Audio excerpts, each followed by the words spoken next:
നമസ്കാരം. പലനാൾ കള്ളൻ ഒരു നാൾ പിടിയിൽ. ഇപ്പോ വെള്ളാപ്പള്ളി നടേശന്റെ കാര്യത്തിലും അത് സത്യമായിരിക്കുന്നു. തട്ടിപ്പ് കാണിച്ചു കൂട്ടിയപ്പോൾ പിടിക്കപ്പെടില്ല എന്ന ഒരു മുൻധാരണ ഉണ്ടായിരുന്നു.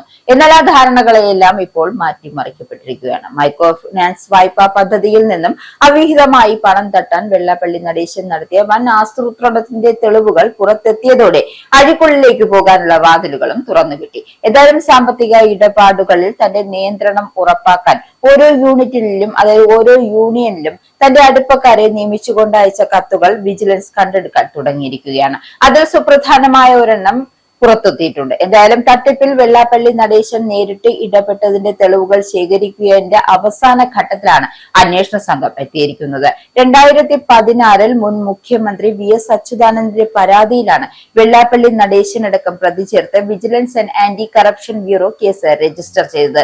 പിന്നോക്ക വികസന കോർപ്പറേഷൻ മുൻ MD-മാരായ നജീബ്, ദിലീപ് കുമാർ, മുൻ micro finance chief coordinator KK Maheshan, SNDP union നേതാവ് ഡോക്ടർ MN സോമൻ എന്നിവരാണ് മറ്റു പ്രതികൾ. മൈക്രോ ഫിനാൻസ് പദ്ധതിയുമായി ബന്ധപ്പെട്ട് 15 കോടിയുടെ തട്ടിപ്പ് നടന്നു എന്നാണ് പരാതിയിലെ ആരോപണം. വെള്ളാപ്പള്ളി നടേശനെതിരെയുള്ള മൈക്രോ ഫിനാൻസ് തട്ടിപ്പ് കേസിൽ 80.3 ലക്ഷം രൂപയുടെ അഴിമതി നടന്നതായും വിജിലൻസ് കണ്ടെത്തുകയും ചെയ്തിരുന്നു.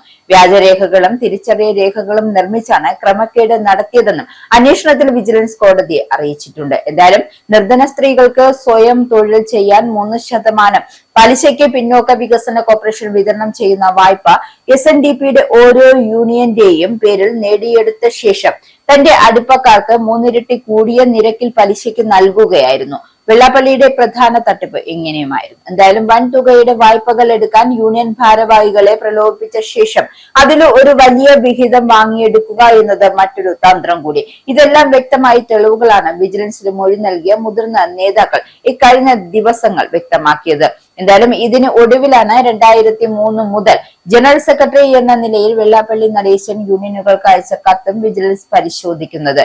ഇവയിൽ അടിമാലി യൂണിയന് 2006 ആഗസ്റ്റിൽ നൽകിയ കത്താണ് ഇപ്പോൾ പുറത്തെത്തിയത്.